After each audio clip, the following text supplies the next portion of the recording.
Assalamualaikum warahmatullahi wabarakatuh. Bismillahirrahmanirrahim. Hamidanillah tabaraka wa ta'ala wa musalliyan wa musalliman ala rasulillah wa ala alihi wa sahbihi wa man walah. La hawla wa la quwata illa billah, amma ba'dah. Ziyadatul muhtaramin, hadirat wal hadirat, pemirsa dan seluruh jamaah yang dimuliakan oleh Allah Subhanahu wa ta'ala. Alhamdulillah, marilah senantiasa kita bersyukur atas segala nikmat yang Allah berikan kepada kita semua, terlebih nikmat iman dan nikmat kesehatan, serta kenikmatan-kenikmatan yang lain yang niscaya jika kita menghitungnya, maka kita tidak akan mampu untuk menghitung nikmat-nikmat yang Allah berikan kepada kita. Alhamdulillah, termasuk salah satu nikmat yang bisa kita rasakan pagi ini, yang bisa kita rasakan adalah bisa hadir untuk mendengarkan ilmu, bisa hadir untuk mendengarkan nasihat-nasihat yang insya Allah semoga bermanfaat untuk kita semua. Melanjutkan kajian kita bab ke-20, masih tentang dosa-dosa besar yang ditulis oleh Imam Az-Zahabi dalam Kitabul Kabair.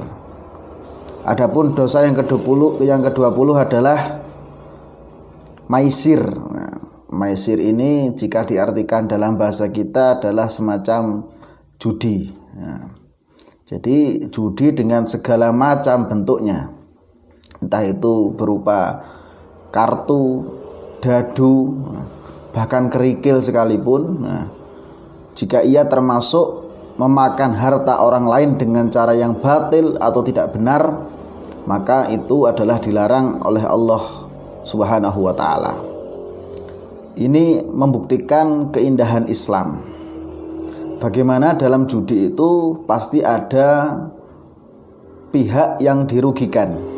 Nah, dalam Islam tidak diperbolehkan seperti itu. Nah, jadi Islam tidak menghendaki ketika ada 2 orang, 3 orang atau berapapun orangnya, salah satu di antara mereka merasa dirugikan. Dan judi pasti ada yang menang, ada yang kalah. Yang menang dia merasa senang, yang kalah pasti dia merugi. Dan ini ditegaskan oleh Allah dalam firman-Nya, "Wala ta'kulu amwalakum," kata Allah.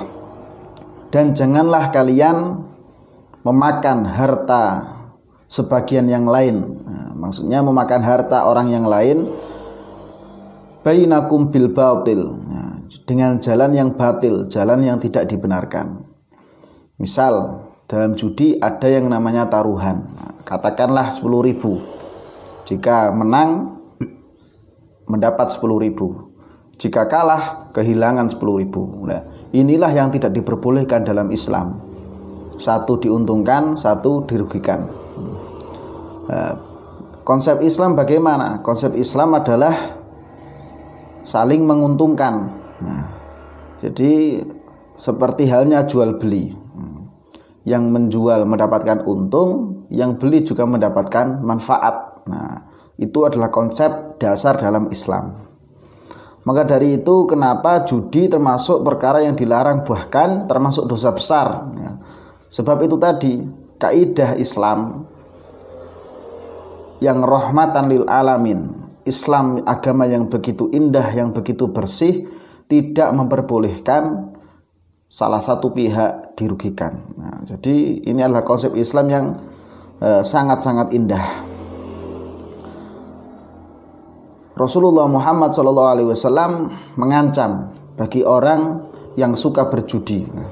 Inna rijalan yatakhawwaduna. Nah, jadi orang yang berusaha mendapatkan fi malillah bi ghairi haq, harta tapi tanpa hak atau tanpa cara yang benar, maka falahumun naru yaumal qiyamah, maka mereka disediakan neraka khusus pada hari kiamat. Nah, jadi sekali lagi sering kami sampaikan, jika ancaman tersebut sudah nyata, neraka, api dan sebagainya, berarti ini termasuk dosa yang besar. tidak ada tawar-menawar di dalamnya, meskipun yang kita keluarkan itu cuma sedikit. Ya, contoh, misalkan di masyarakat kita ada yang namanya judi togel. Nah, kita mengeluarkan setiap hari mungkin 2.000, 1.000. Nah, meskipun sedikit atau banyak tetap sama. Nah, sedikit atau banyak tetap sama. Sebab apa? Sedikit demi sedikit itu akan dihitung banyak sebagaimana dosa. Jika dosa kecil dilakukan terus-menerus, maka akan menjadi dosa besar. Istilah shaghair ma'al istimrar. Itu kaidahnya. Tidak ada dosa kecil jika dilakukan setiap hari, jika dilakukan terus-menerus, jika dilakukan secara tanpa henti. Tiap hari dia lakukan, ketika tongkrong dia lakukan, semua dibuat untuk judi. Nah, ini sangat berbahaya sekali. Mungkin yang dia keluarkan tak seberapa. Saya tidak merasa rugi, hanya 2.000. Memang kamu tidak merasa rugi, tapi harta yang dihasilkan dari judi itu adalah harta yang haram. Sama saja yang kalah memberikan harta yang haram kepada yang menang. Yang menang memakan harta yang haram dari yang kalah. Nah, jadi ditinjau dari sisi manapun, judi tetaplah perkara yang merugikan bagi semuanya. Yang kalah rugi uang, rugi memberikan harta haram. Yang menang juga rugi karena dia makan dari harta yang haram. Nah, bagaimana sesuatu itu dianggap tidak judi? Nah, sesuatu dianggap tidak judi jika tidak merugikan salah satu pihak. Saya kasih contoh, ketika ada seseorang mengajak lomba lari, misalkan, katakanlah lomba lari, si A dan si B, ayo kita lomba lari, kalau menang kamu dapat 10.000 dari saya, kalau kalah kamu bayar. Lah itu yang tidak boleh, itu judi. Tidak judi bagaimana? Ayo kita lomba lari, saya punya uang 10.000, kalau kamu menang uang 10.000 saya kasih ke kamu. Tapi kalau kamu kalah, uang 10.000 tetap milik saya. Nah, itu tidak mengapa. Sebab hanya salah satu pihak saja yang mengeluarkan. Dan dia dengan sukarela. Nah, jadi sukarela ini bukan dalam konteks dua-duanya, nggak mengapa saya kalah. Tidak seperti itu. Nah, ini jangan sampai diplesetkan. Salah satu pihak dirugikan. Saya nggak merasa rugi kok. Saya senang-senang saja. Saya ikhlas. Tidak bisa seperti itu. Mana ada orang berbuat dosa ikhlas. Nah, jadi yang diperbolehkan adalah uang, hadiah atau apapun itu namanya yang keluar hanya dari salah satu pihak, itu tak mengapa. Itu seperti sayembara. Sayembara diperbolehkan dalam Islam. Kalau kamu menang melawan saya, kamu dapat ini, uang ini, harta ini, benda ini. Tapi kalau kamu kalah, ya sudah, kamu nggak dapat hadiah ini. Jadi nggak ada yang dirugikan.